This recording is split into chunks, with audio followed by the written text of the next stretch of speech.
The fluorescent lights burned white above Tyler's face. He couldn't move. Local anesthetic had frozen his forehead, but his eyes tracked everything. Dr. Chen's gloved hands moved with surgical precision, forceps glinting under the harsh light. "Stay still, Tyler," she murmured. Metal clinked against metal. His mother's hand squeezed his so hard it hurt.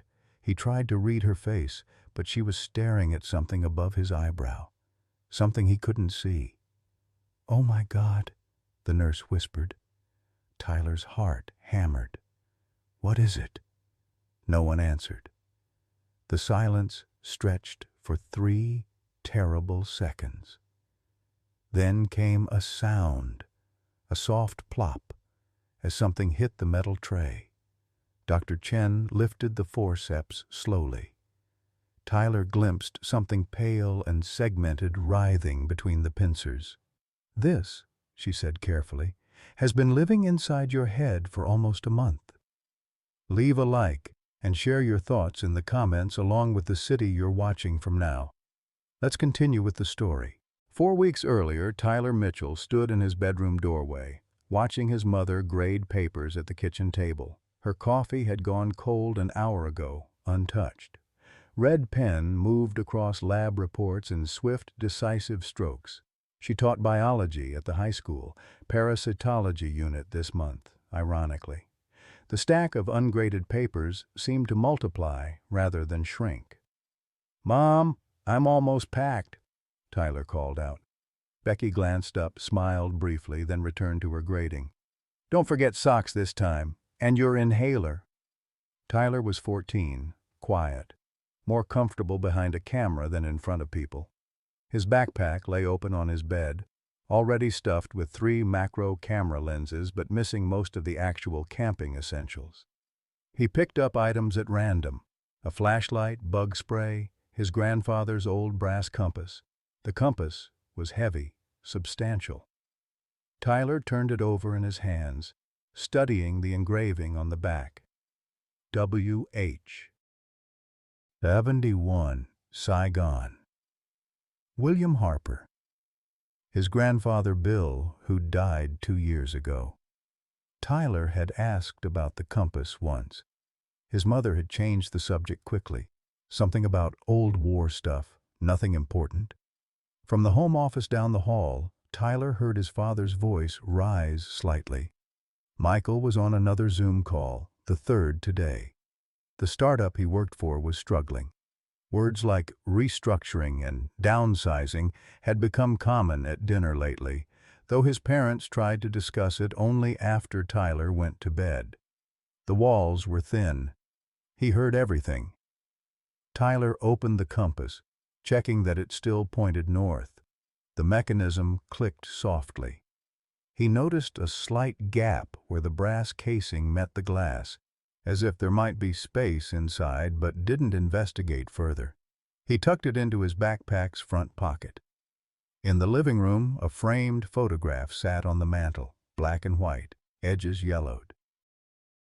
Young Bill Harper in military uniform, a white bandage visible on his neck, eyes hollow and distant.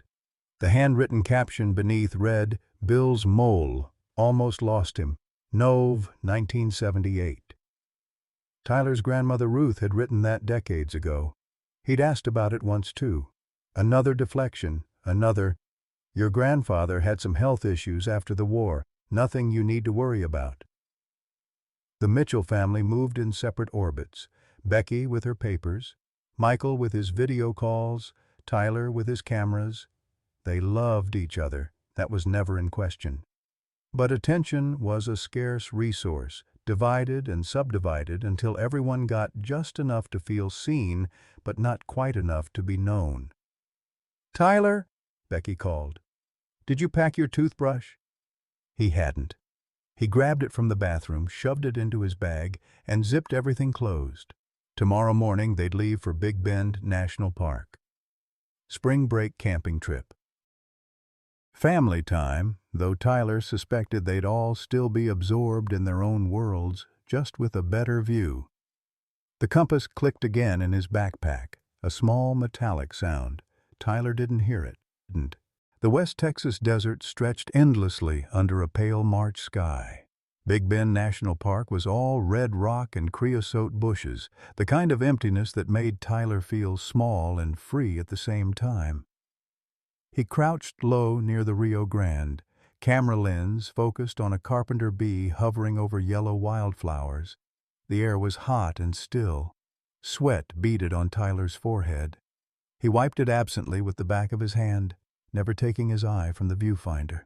The bee's wings caught the afternoon light perfectly. He pressed the shutter 3 times in quick succession. A high-pitched whine cut through the silence. Tyler waved his hand near his ear, irritated. Mosquitoes were everywhere down by the water. He felt a sharp sting on his forehead, right at the hairline. He swatted hard, checked his palm, a small smear of blood. "Just a mosquito, bud," Michael called from 20 yards away, setting up the tent. "Welcome to Texas." Tyler wiped his hand on his jeans and returned to his camera. The sting burned slightly, but he'd had hundreds of mosquito bites in his life. Nothing special about this one. He didn't know that something had transferred in that brief moment of contact. Something microscopic. Something that would begin its work within hours. That evening, the 3 of them sat around a small campfire. Becky had brought hot dogs and marshmallows, attempting normalcy. Michael's phone sat face down on his camping chair. He'd checked it 6 times during dinner. Tyler roasted his marshmallow in silence, watching the flames. "Your grandpa loved camping," Michael said suddenly. "Used to take me to Enchanted Rock when I was your age. Never complained about anything, even with that scar on his neck." Tyler looked up. "What scar?"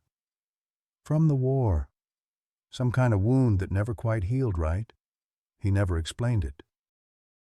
Just said, 'old war wound,' and changed the subject." Becky shifted uncomfortably. "Let's not talk about sad things. We're making memories here." Michael nodded and fell silent. Tyler wanted to ask more, but recognized his mother's tone. The conversation was over. That's how it always went in their family. Questions met with deflection. Silence preferred to discomfort.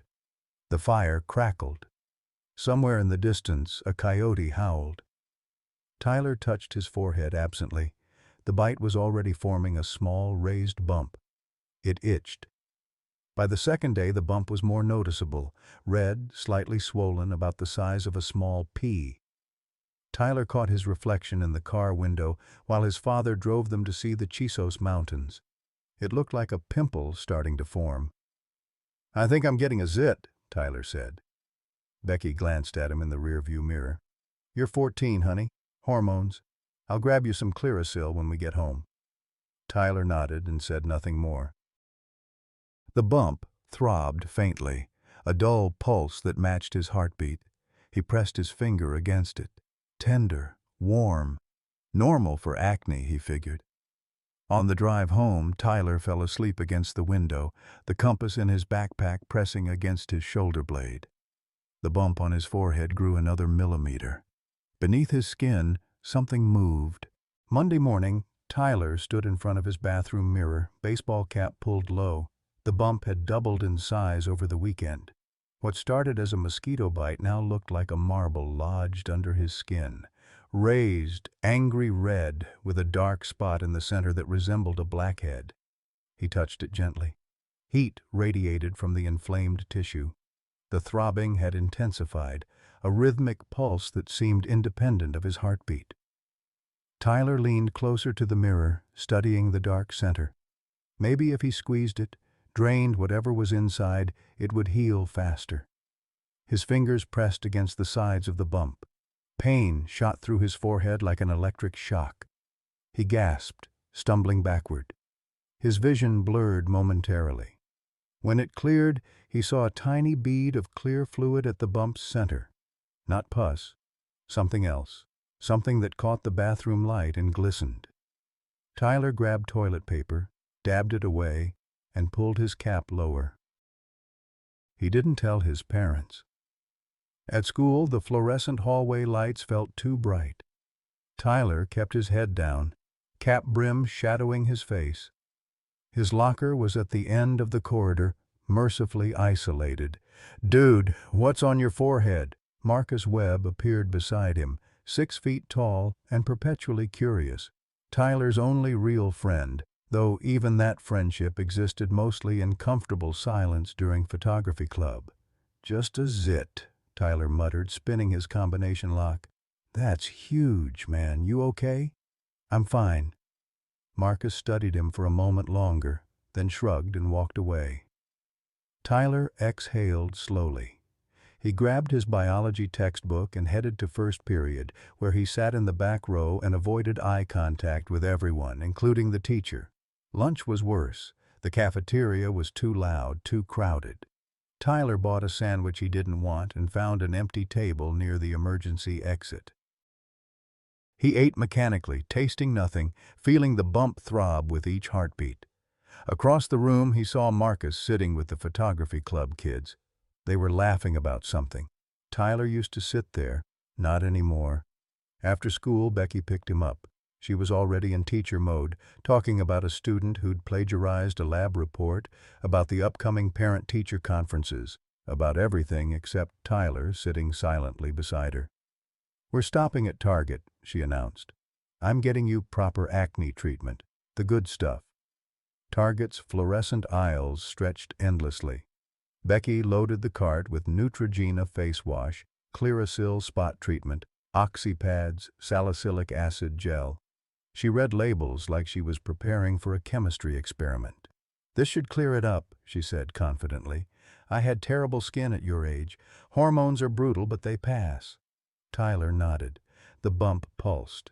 He said nothing. That night, he stood in the bathroom following the instructions on each product.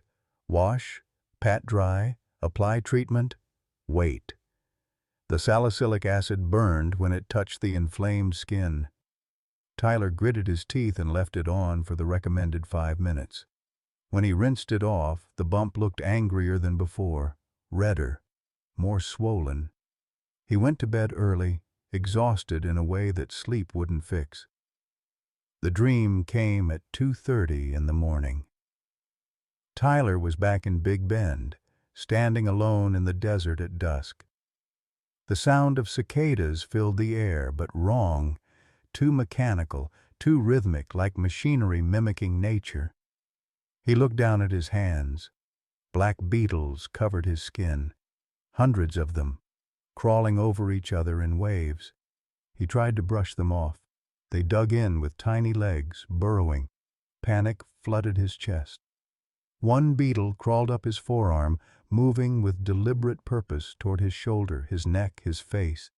Tyler swatted at it desperately.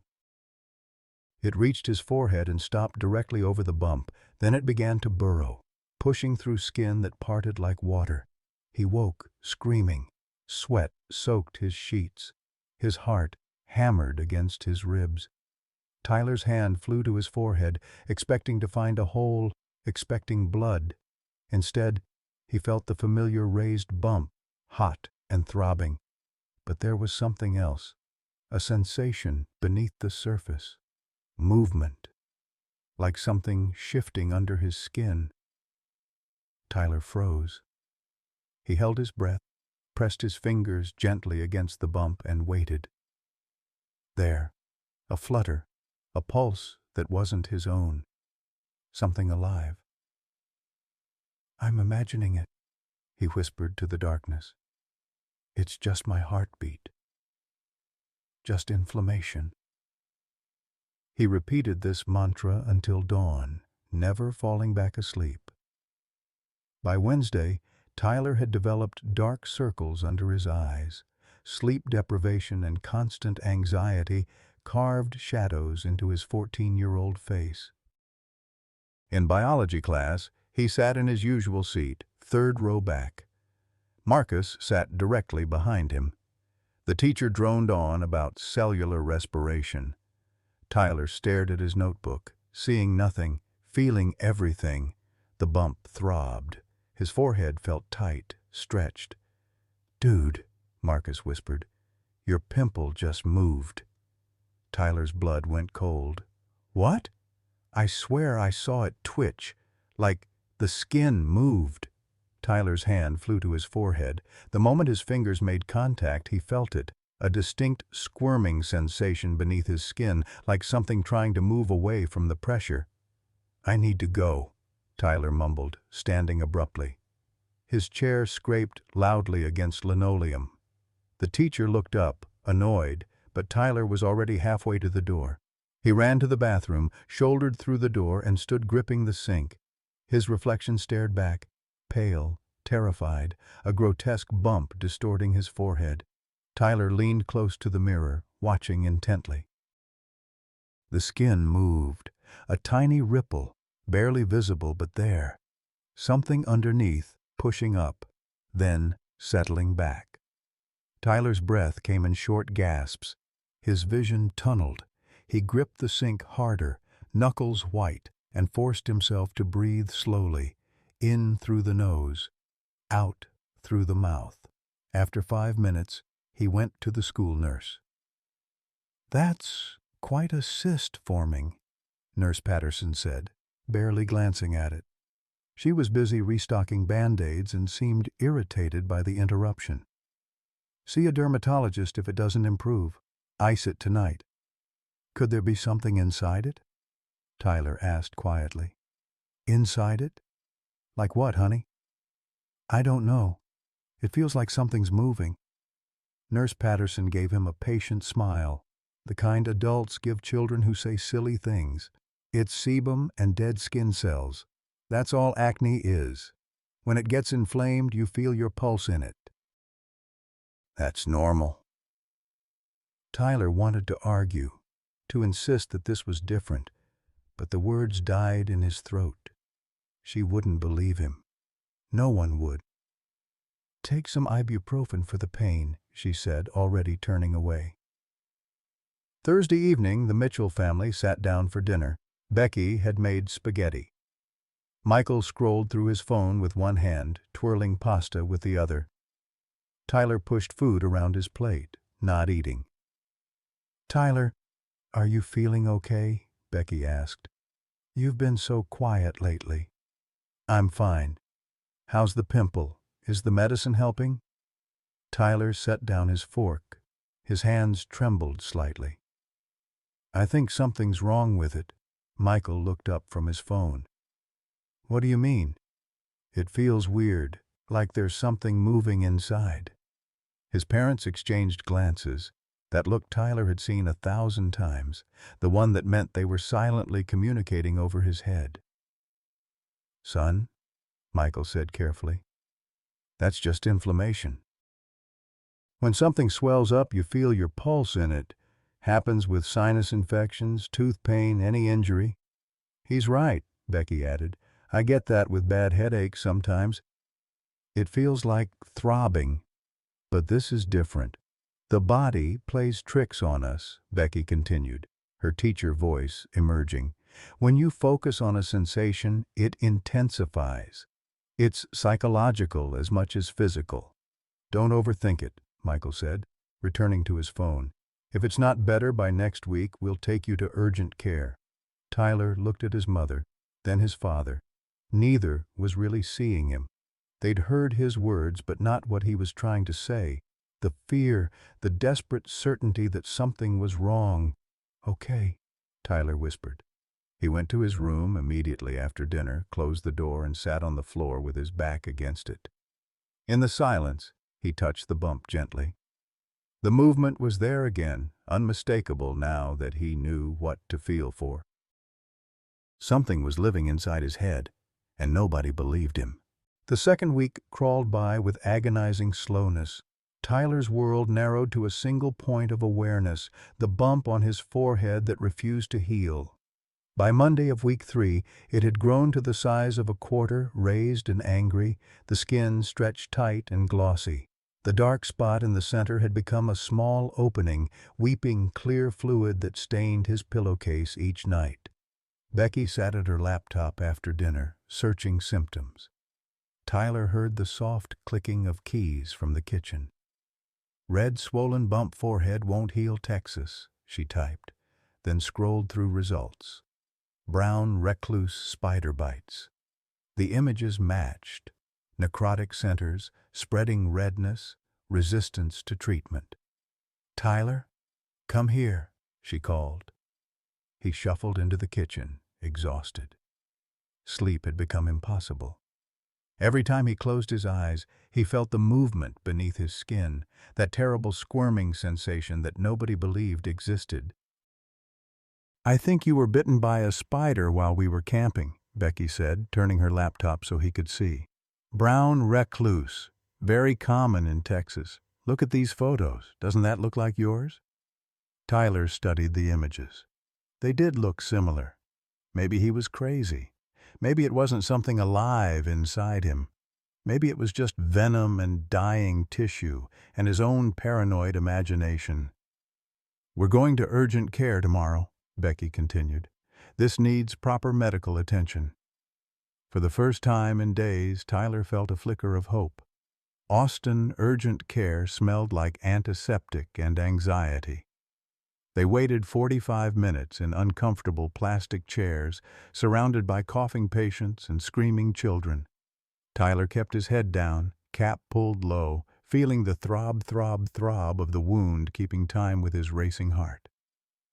"Mitchell, Tyler," a nurse finally called. The examination room was small and sterile. "Doctor." Mitchell, no relation, the nurse clarified, entered 3 minutes later.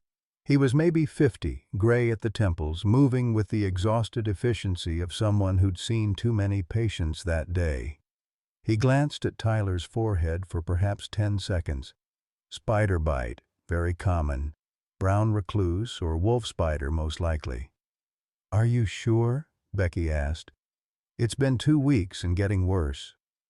"Necrotic arachnidism takes time to heal." Dr. Mitchell was already writing on his prescription pad. "Topical antibiotic cream, oral antihistamine. Give it a week. If there's no improvement, consider seeing a dermatologist." "Should we do any tests?" Becky pressed. "Not necessary for a spider bite. These resolve on their own with proper treatment." He tore off the prescription and handed it to her. "Ice it tonight. Keep it clean. You'll be fine, young man." The entire appointment lasted 7 minutes. In the car, Becky seemed relieved. "See? Just a spider bite. Nothing serious."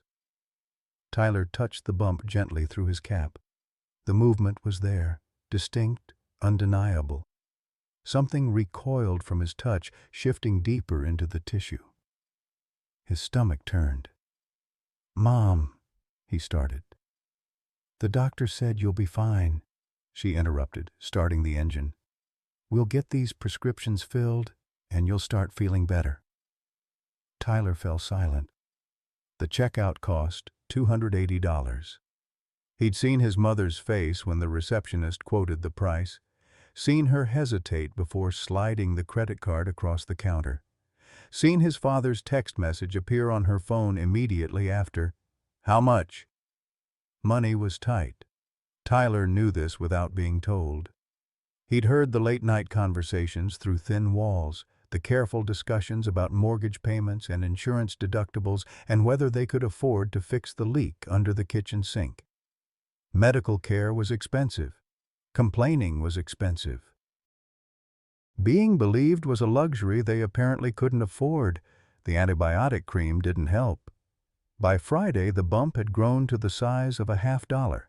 The redness spread 2 inches in every direction, angry crimson tendrils reaching across his forehead. Tyler developed a low-grade fever, 99.8 degrees. His appetite vanished. Food tasted like cardboard. Sleep became a nightmare in itself. Friday night, the dream returned with vivid intensity. Tyler stood in the Big Bend desert at twilight, that liminal time when day surrenders to darkness. The cicada sound filled the air again, but now he recognized it for what it was. Not insects, but something else. Something with intention. He looked down. His arms were covered in beetles, black and glossy, crawling over each other in waves. He tried to scream, but no sound emerged. One beetle began climbing his arm with deliberate purpose, up his shoulder, along his neck. toward his face. When it reached his forehead, it didn't burrow. It emerged, pushed up through his skin from the inside, breaking through like a swimmer surfacing. Tyler watched in the dream as his own skin parted, watched something pale and segmented pull itself free.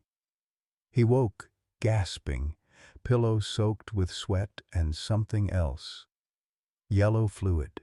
A large wet stain spread across the white pillowcase. Tyler touched his forehead. The bump had partially drained during the night. His fingers came away sticky. The smell hit him then. Foul, organic, like meat left too long in summer heat. Tyler stumbled to the bathroom and vomited. Saturday at 3 a.m. Unable to sleep, Tyler climbed the narrow stairs to the attic. He needed distraction. Anything to stop thinking about the thing living in his head. The attic was dusty and close, filled with boxes labeled in his grandmother's neat handwriting. Christmas decorations, tax documents, Bill's things. Tyler opened the box marked Bill Personal. Inside he found a photo album, leather-bound and worn. He carried it to the small window where moonlight slanted through, providing just enough illumination to see. He opened to the first page. His grandfather, at 19 in uniform, smiling that crooked smile Tyler remembered from childhood. The caption read, "Before deployment, March '68. Bill's eyes were clear, innocent, untouched. Tyler turned pages, watched his grandfather age rapidly through photographs. 1969, Bill on leave, thinner, that smile gone, replaced by a 1,000-yard stare Tyler had seen described but never understood until now. 1974, Bill holding baby Sarah, Tyler's future grandmother, but refusing to look at the camera. 1978, the photograph that stopped Tyler's breath, Bill with a large bandage on his neck, Ruth standing in the background, arms crossed, not touching him. The distance between them was visible even through the old photograph. The handwriting beneath read, "The mole that almost killed us both." Us both. Tyler read it 3 times. Why would a mole almost kill both of them? He dug deeper into the box. Found a shoebox labeled VA Records. Inside were medical documents, yellowed and brittle, and a cassette tape in a clear case. The label read, "VA Hospital Interview, Nov. 1978, Confidential." Tyler's hands shook as he carried the tape downstairs to the garage where his father kept an old cassette player for nostalgia's sake. He plugged it in, inserted the tape, and pressed play. Static hissed. Then voices emerged from 46 years ago. Interview with William Harper, November 3, 1978. The doctor's voice was formal, clinical. "Mr. Harper, please describe when you first noticed the lesion on your neck." His grandfather's voice, young and trembling. "About 10 years ago, after I got back, 69. And you waited 10 years to seek treatment?" My wife, Ruth, she's a nurse. She said it was just scar tissue. I believed her." Tyler pressed his ear closer to the speaker.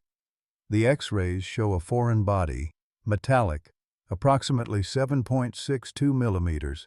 That's consistent with M16 rifle ammunition." Silence stretched for 8 long seconds. Tyler could hear his grandfather breathing on the tape. "Yes, sir. American ammunition, Bill. Not Viet Cong." The sound of crying. Tyler's chest tightened. "We were retreating. Hugh City, February '68. Everything was chaos. Lieutenant Packard. He panicked, started firing, hit 3 of us. I was the lucky one." "Did you report it?" "No, sir. They called it confusion of battle. Said if we reported it, we'd lose our benefits. Told us to be patriots." Stay quiet. So you carried a bullet fragment for 10 years. I carried shame for 10 years, sir. The bullet was just evidence. The tape clicked off. Tyler sat in the darkness of the garage, tears streaming down his face. His grandfather had hidden a wound for a decade because of shame, had nearly died because nobody listened, because his wife, a nurse, had been too confident in her assessment to look deeper. Tyler touched the bump on his forehead. The parallel was crushing. Different wounds, different decades. Same silence, same dismissal, same deadly patience. He thought about telling his parents what he'd discovered. But it was 3:30 in the morning, and they were sleeping, and in the harsh light of the garage, Tyler felt more alone than ever. His grandfather's voice echoed in his mind. I carried shame for 10 years. Tyler was only on week 3, but he understood now. This was how it happened, how people suffered in silence, how wounds festered not just in flesh, but in the spaces between words, in the gaps where belief should be. He put the tape back carefully in its case and returned to his room. The bump throbbed. Something moved beneath the skin. And Tyler lay awake until dawn, counting the days until his next chance to be heard. Monday morning of week 5, Becky woke Tyler at 6 a.m. for his dermatology appointment. He'd barely slept. The bump had transformed into something monstrous, raised, inflamed, weeping constantly.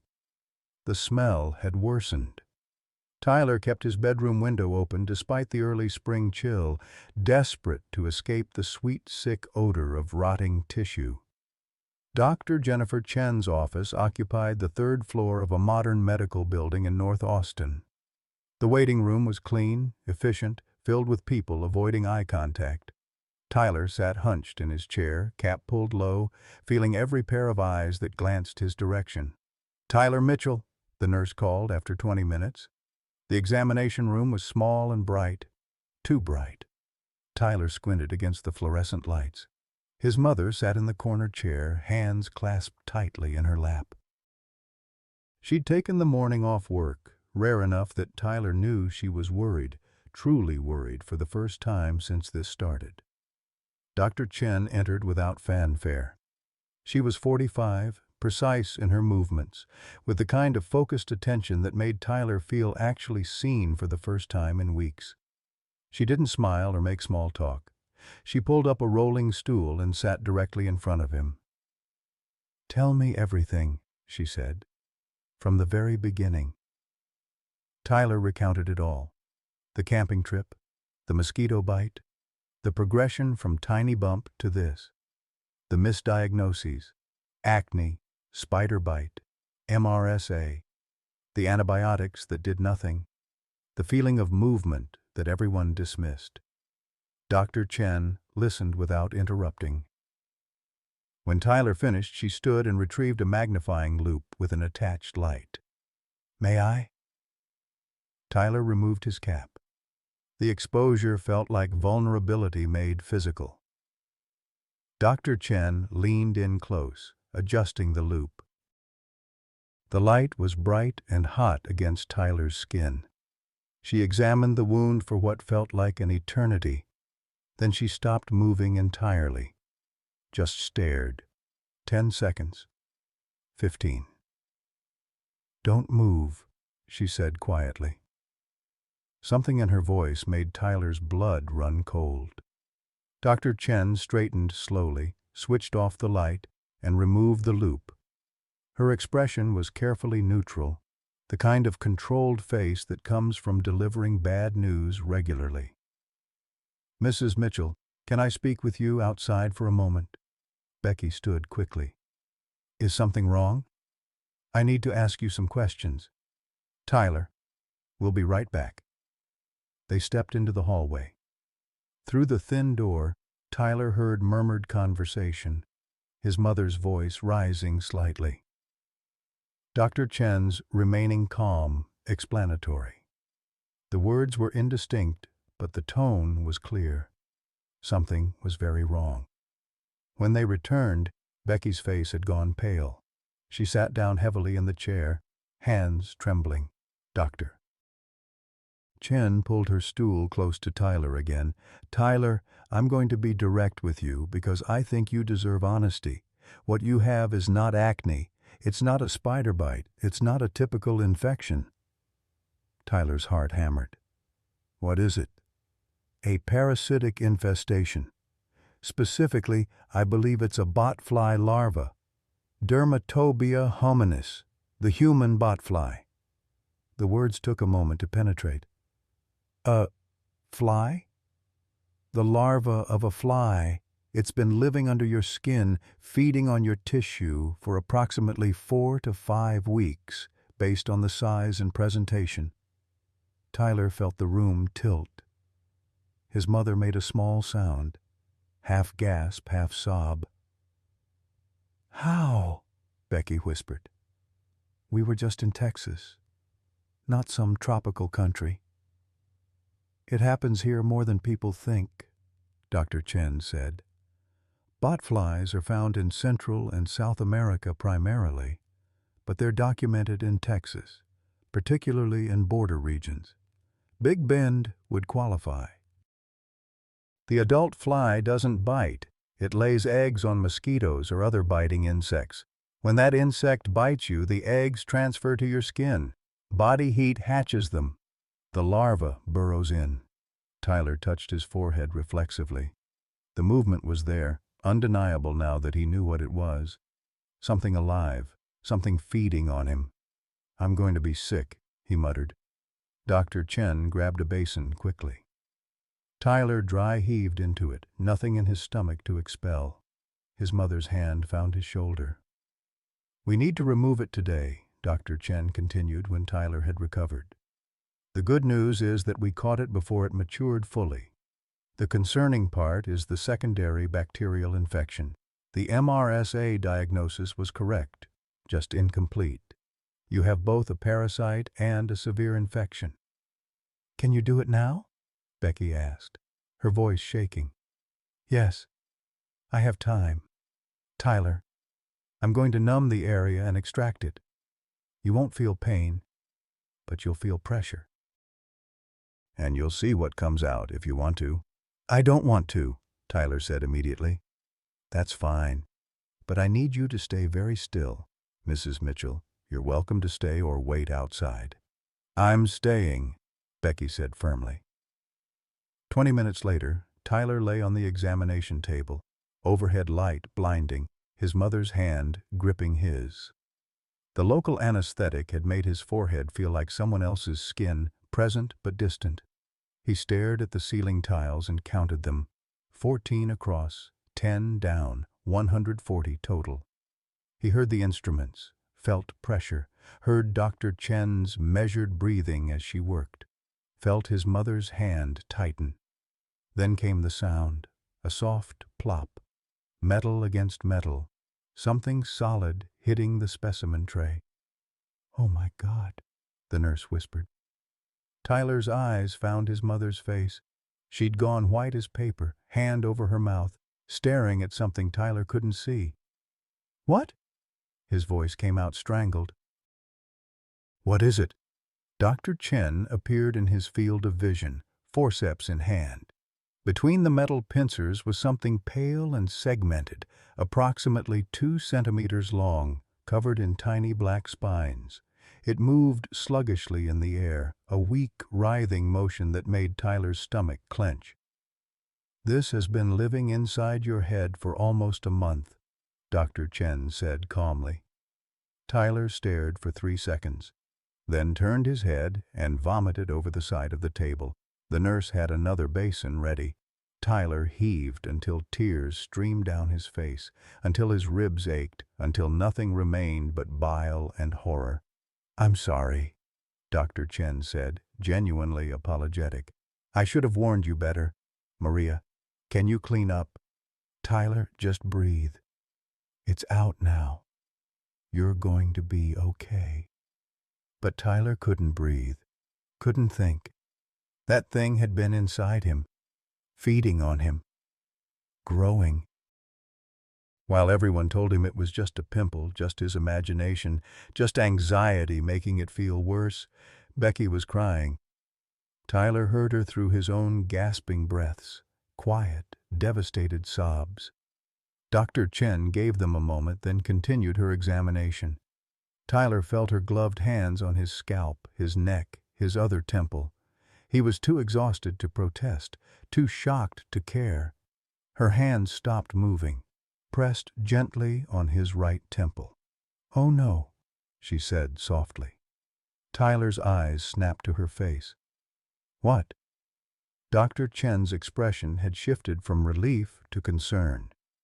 "There's another one, smaller, earlier stage, right temple, just above the hairline." The room went silent except for the hum of fluorescent lights. "Another one?" Becky's voice broke completely. "There are two? I need to check the CT scan from your ER visit." Dr. Chen was already moving to her computer, pulling up files. "Yes, here. See this? They missed it. It presents as tissue inflammation on the scan. Without knowing what to look for, it's easy to overlook." Tyler lay on the table, staring at the ceiling, feeling the throb of the newly revealed wound on his temple. Two of them. Two parasites had been living inside his head, eating him from the inside while he begged people to believe something was wrong. "Can you remove it now?" he asked flatly. Dr. Chen shook her head. "This one's deeper, near the temporal artery. I need surgical assistance and better anesthesia. I'm calling the surgery center now. We can get you in this afternoon." "This afternoon?" Becky stood. "Is that safe? To wait?" "Safer than me trying to extract it here without proper equipment. If I damage the artery, he could have serious complications. The surgical center is 10 minutes away. I do procedures there twice a week. We can handle this properly." Becky nodded, crying still, and pulled out her phone to call Michael. Tyler closed his eyes.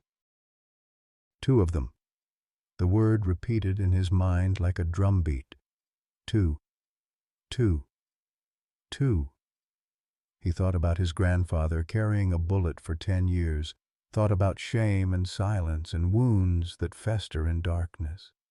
His wound had festered for 5 weeks, and now they'd found not one but two parasites feeding on his flesh, while he suffered in silence, believing he was crazy, believing he was weak, believing that asking for help made him less. Dr. Chen's hand touched his shoulder gently. "Tyler, you tried to tell people. You did everything right. Sometimes the medical system fails us. Sometimes adults fail to listen. This isn't your fault." Tyler opened his eyes. "Then whose fault is it?" Dr. Chen had no answer for that. And in the silence, Tyler understood. Fault didn't matter. Only survival mattered now. The surgery center smelled like bleach and fear. Tyler sat in pre-op, dressed in a hospital gown that tied in the back, leaving him exposed and vulnerable. An IV line ran into his arm, saline dripping steadily. Michael had arrived 20 minutes earlier, still in his work clothes, face gray with worry. The anesthesiologist explained the procedure in clinical terms Tyler barely absorbed. Twilight sedation. He'd be conscious, but wouldn't remember, wouldn't feel pain. Just pressure and distant sensations, like watching someone else's body being operated on. "Any questions?" the anesthesiologist asked. Tyler shook his head. He just wanted it over. They wheeled him into the operating room at 2:15. The lights overhead were impossibly bright. Dr. Chen appeared in his field of vision, masked and gloved, eyes kind above the surgical covering. "You're doing great, Tyler. Just breathe slowly. Count backwards from 10. 10, 9, 8. The world softened at the edges. Tyler felt himself floating, tethered to his body by the thinnest of threads. He could hear everything, but nothing seemed to matter. Dr. Chen's voice giving instructions, the clink of instruments, the steady beep of the heart monitor, then pressure on his temple, deep pressure, like someone pressing hard into his skull. Tyler wanted to tell them to stop, but his mouth wouldn't work. He felt tugging. Heard Dr. Chen say something about necrotic tissue, about debriding. That word again. The procedure took 40 minutes. When Tyler emerged from sedation, he was crying without knowing why. Becky was there, holding his hand, her face streaked with tears. 2 bandages now, forehead and temple. His head throbbed with a deep bone-ache pain that the medication barely touched. "It's out," Becky whispered. "Both of them. You're going to be okay." But Tyler didn't feel okay. He felt hollowed out, violated, fundamentally changed by the knowledge that his body had betrayed him, that for 5 weeks things had been eating him from the inside while everyone dismissed his terror as teenage anxiety. In the recovery room, Michael spoke quietly with the billing coordinator in the corner. Tyler was too groggy to hear the details, but he saw his father's face go pale. Saw him sit down heavily. Saw him put his head in his hands. The ride home was silent. Tyler dozed in the back seat, pain medication making everything soft and distant. When they arrived, Michael helped him upstairs to bed. Tyler caught a glimpse of paperwork on the kitchen table as they passed. Estimates, insurance forms, numbers with too many zeros. That night, Tyler woke to voices downstairs. His parents arguing in harsh whispers that carried through the old house's thin walls. He lay in darkness, listening. $8,000, Becky. Total. After insurance, we owe $3,600. We'll figure it out. With what? We have $1,800 in savings. That leaves $1,800 we don't have. Then we'll do a payment plan. Medical credit. Whatever it takes. That's our car insurance money. That's part of the mortgage payment. A long silence. Then Becky's voice, sharp with pain. So what should we have done? Let him suffer. Let those things keep eating him until... I'm not saying that. Michael's voice rose, then dropped. I'm not saying that. I'm scared, Becky. I'm scared we can't keep up. The company's doing another round of layoffs next month. If I lose my job, we'll survive. Will we? Another silence. Tyler pulled his blanket over his head, trying to block out the sound of his father crying. Thursday morning, Tyler woke feeling terrible. Fever of 103.2. His head pounded. The bandages felt too tight, compressing wounds that throbbed with each heartbeat. He stumbled to the bathroom and nearly collapsed. Becky found him there, slumped against the wall, too dizzy to stand. She called Dr. Chen immediately. His body's fighting both the tissue trauma and the infection, Dr. Chen explained over speakerphone. Keep monitoring his fever. Alternate Tylenol and ibuprofen every 3 hours. If it goes above 104 or he becomes disoriented, take him to the ER. That evening, Tyler's fever spiked to 104.7. He began hallucinating, thought he was back in Big Bend, kept telling his mother that the bugs were coming, that they were in the ground, waiting. He didn't recognize his own bedroom. Becky and Michael took turns sitting with him, cool cloths on his forehead, checking his temperature every 30 minutes. At 11 p.m., the fever finally broke. Tyler fell into exhausted sleep. His parents stayed awake all night, watching him breathe, terrified to look away. Friday at 3 a.m., Becky sat at the kitchen table with a cup of cold tea. Michael found her there, staring at nothing. We should have believed him, Becky said softly. Week 2, when he said something was moving, we told him he was imagining it. We didn't know. I teach biology, Michael. I literally taught about parasites the same week he was suffering with one, and I missed it. I was so arrogant, so sure I knew better. Michael sat across from her. I dismissed him because I was scared of the medical bills. I convinced myself it wasn't serious because we couldn't afford for it to be serious. They looked at each other across the table, both carrying crushing guilt. "My mother did the same thing," Becky whispered. "With my dad. The bullet in his neck. Tyler found the VA tapes. He knows the whole story now." "What story?" "That Grandpa Bill carried a bullet for 10 years because everyone told him to stay quiet. That Ruth, who was a nurse, ignored his symptoms until he nearly died. That we just repeated their exact mistake with our own son." Michael's face crumpled. "What's wrong with us? What's wrong with this whole system?" Becky had no answer. Upstairs, Tyler stirred in his sleep, wounds throbbing, body fighting infection, carrying scars that would mark him forever. And in the kitchen, his parents sat in the darkness, finally understanding the weight of silence and the cost of not listening. Saturday morning, Tyler's phone rang with a number he didn't recognize. He almost ignored it, but something made him answer. "Tyler?" The voice was elderly, trembling, unfamiliar. "This is your great-grandmother Ruth." Tyler sat up in bed too quickly. Pain shot through his head. "Grandma Ruth? I saw your mother's Facebook post. About the surgery. About the parasites." A long pause. "I need to talk to you. Is your mother there?"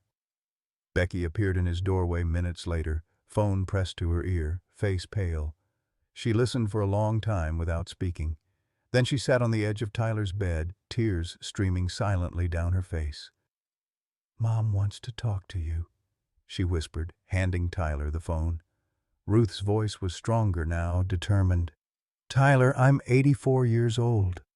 I've carried something for 46 years and I can't carry it anymore. Not after what happened to you." "Okay," Tyler said quietly, not understanding. "Your great-grandfather Bill had a lump on his neck. In 1978, he told me it hurt, that something felt wrong, and I was a nurse, Tyler. 10 years of experience. So I looked at it and told him it was nothing, just scar tissue from the war. I was so confident, so sure I knew better than him about his own body." Tyler's chest tightened. He knew where this was going. "One day I came home and found him unconscious on the floor. Fever of 106. At the hospital they did emergency surgery. They pulled out a bullet, Tyler. A bullet fragment that had been in his neck for 10 years. It had created an abscess, become infected with MRSA. He was 3 days from death. 3 days." Ruth's voice broke. Tyler heard her crying across the phone line. "The doctor asked me how I could miss the symptoms.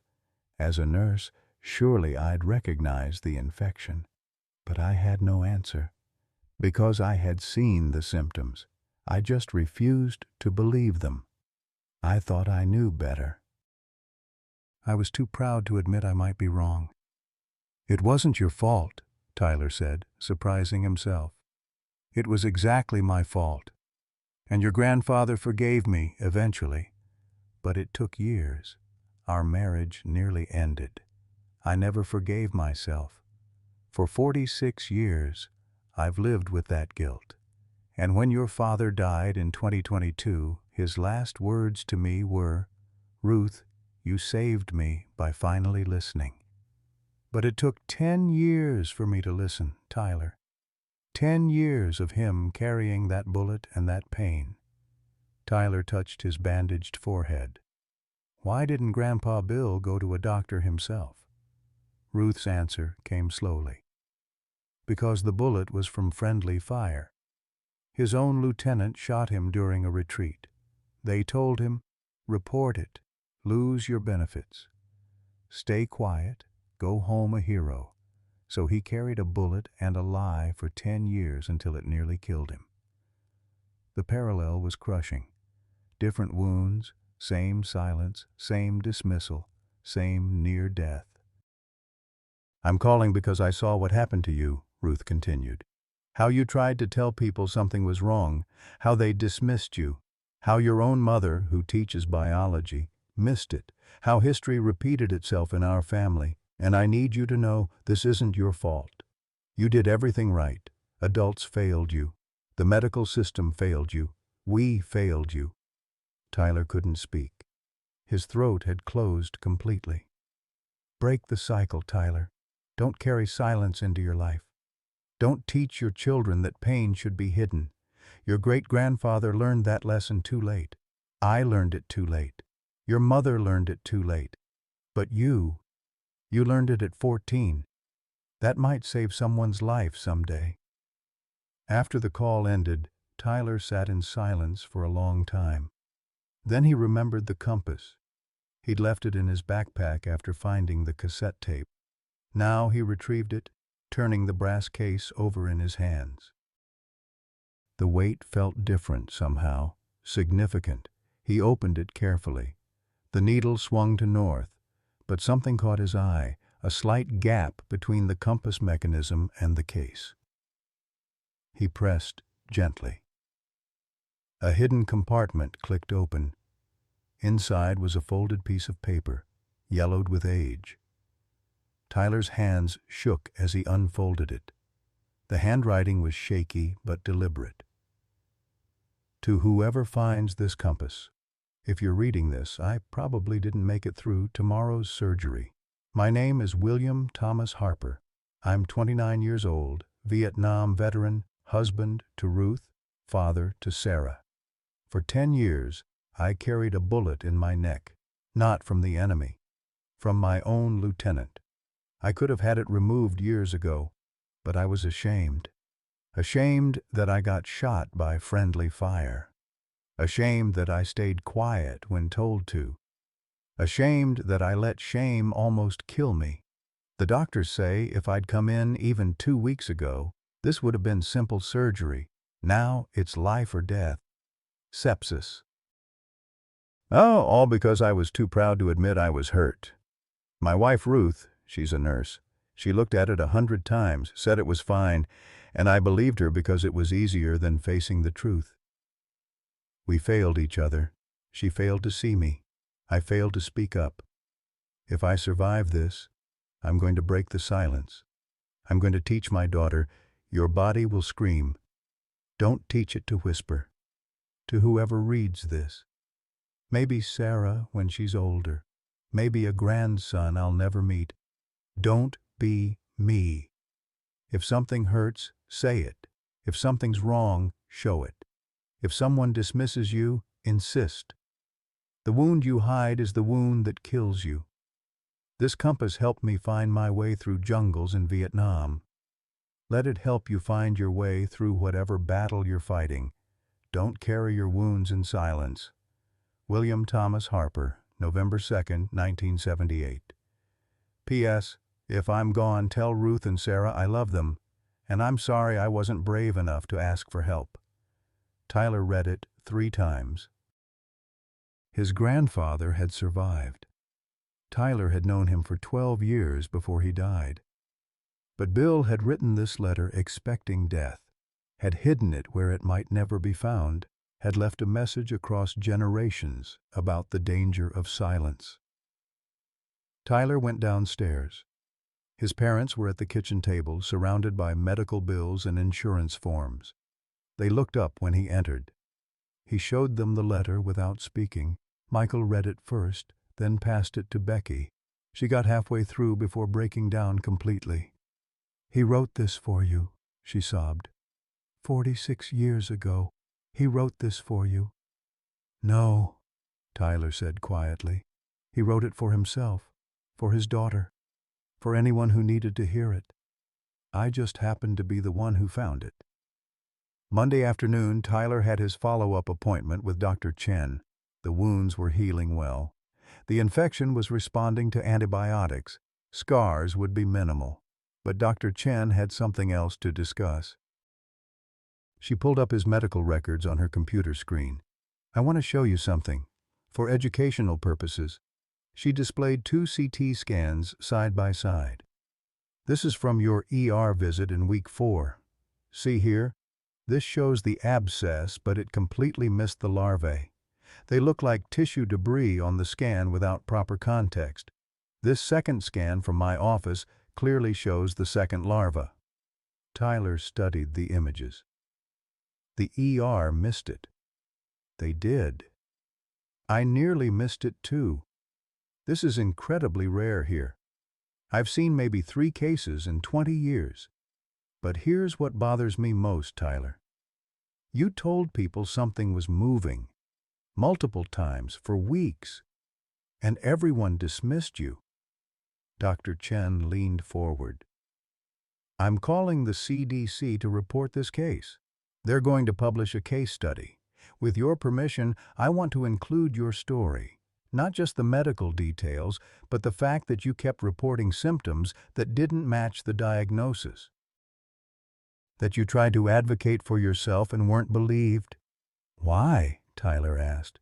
To teach other doctors, don't dismiss patients, especially young patients. When someone says their symptoms don't match the diagnosis, listen. When someone says something feels wrong, believe them. Your body was screaming. It took us 4 weeks to listen. Tyler thought about his grandfather's letter, about Ruth's phone call, about the weight of generations of silence finally breaking. Okay, he said, use my story. Maybe it'll help someone else. Dr. Chen smiled for the first time since they'd met. You're a brave kid, Tyler Mitchell. No, Tyler said, touching the healing wound on his forehead. I'm just tired of staying quiet. 3 months later, the Texas sun beat down on the Mitchell family's backyard. Tyler stood beside the grill with his father, turning burger patties with careful attention.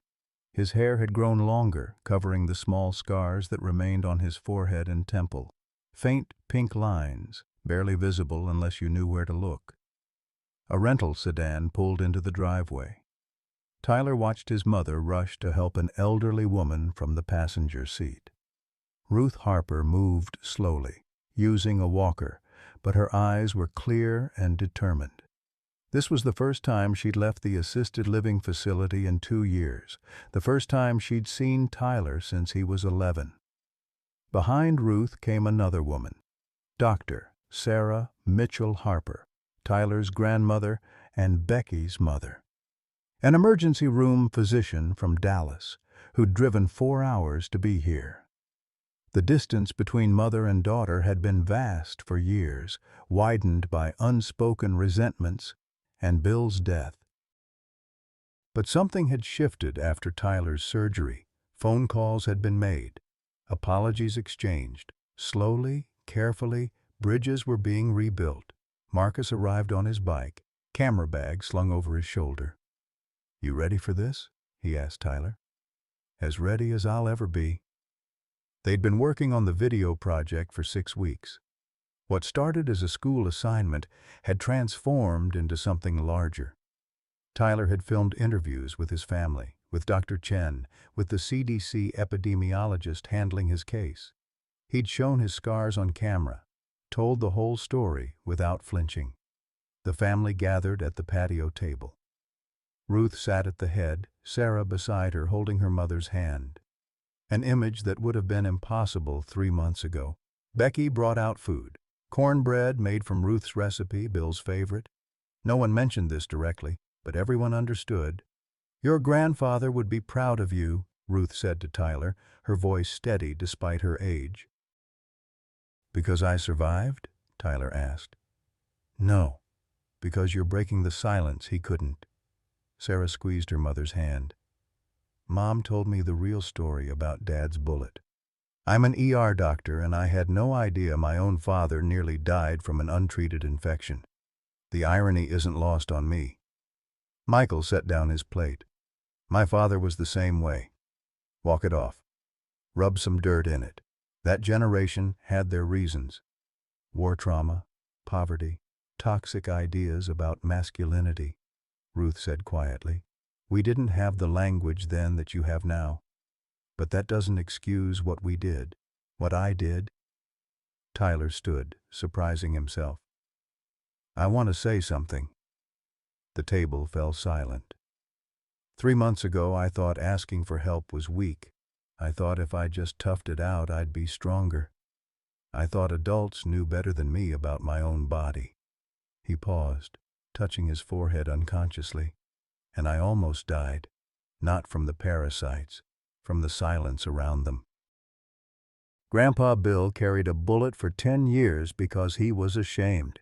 I carried larvae for 5 weeks because I was embarrassed. Different wounds, same mistake. But we're here now, together, talking about it. That's the real healing. No one spoke for a moment.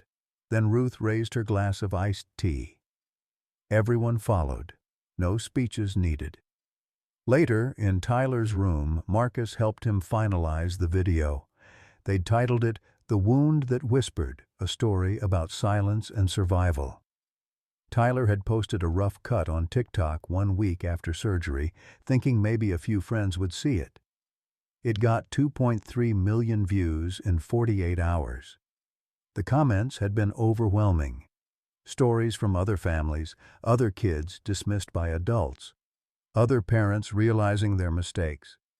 The CDC had already contacted him. His case would be cited in updated training materials for emergency medicine residents. "You're really doing this?" Marcus asked, watching Tyler upload the final version. "Making it fully public?" "Dr. Chen's publishing the medical case. I want to tell the human story." "Dude, you're going to go viral for having bugs in your head." Tyler smiled slightly. "Better than dying from them." The video included everything: hospital footage, interviews, his grandfather's letter, which Tyler read on camera in its entirety. The message was clear: the wound you hide is the wound that kills you. The next morning, Tyler, Becky, and Ruth drove to the Texas State Cemetery. Michael had offered to come, but Tyler wanted this to be just the 3 generations of women and the memory of the man who'd started it all. Ruth's wheelchair rolled slowly across the grass. They stopped at Bill's headstone. Tyler placed items carefully on the granite: the compass, the letter in a protective sleeve, a printed copy of the CDC case study with his name redacted, and a small empty specimen jar labeled "The One That Got Away." Ruth spoke to the stone as if Bill could hear. "I'm sorry I didn't listen, but our great-grandson did. He heard you across 46 years, and he's making sure others hear too." "Grandpa," Tyler said, "I read your letter, the 'don't teach your body to whisper' part. I put that in the video. Gave you credit. You're going to be TikTok famous posthumously." They laughed through tears. Becky touched the headstone gently. "Dad, I finally told Sarah everything. About the bullet, about the friendly fire, about all of it. She didn't judge you. She said you were brave for surviving." Wind rustled through the oak trees. Tyler's phone buzzed in his pocket, another notification from the video. 5 million views now, but he silenced it. This moment was more important. 6 months after that day, Tyler stood in front of his high school health class with Dr. Chen as a guest speaker. The topic? When patients know their bodies better than doctors. Tyler showed before and after photos with permission. Some students were grossed out, others fascinated, all paying attention. "Questions?" Tyler asked. "Did it hurt?" a girl in the front row asked. "Yes, but not as much as being dismissed hurt." "Are you scared of bugs now?" "No, I'm scared of staying quiet." The teacher raised her hand. "What's the biggest lesson you learned?" Tyler thought about his great-grandfather fighting in Vietnam, about Ruth fighting guilt for 46 years, about his parents fighting the healthcare system. That the battle I had to fight was against my own voice telling me to stay quiet. I almost lost that battle.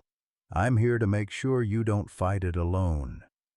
That evening, Tyler opened his email to find a message from the CDC. "Dear Mr. Mitchell, Your case has been cited in updated training materials for emergency medicine residents, specifically, the importance of listening to pediatric patients who report persistent, unusual sensations. Thank you for your advocacy. You may have saved lives by sharing your story. Tyler forwarded it to Ruth. Her reply came slowly, typed on her phone with shaking fingers. Bill would say, "Mission accomplished, soldier." Love, Great-Grandma Tyler saved the email in a folder labeled Reasons to Speak Up. He closed his laptop, touched the small scar on his forehead, barely visible now under his hair, and smiled. The wound had healed, but the lesson would last forever. His body had screamed, and finally, the world had listened.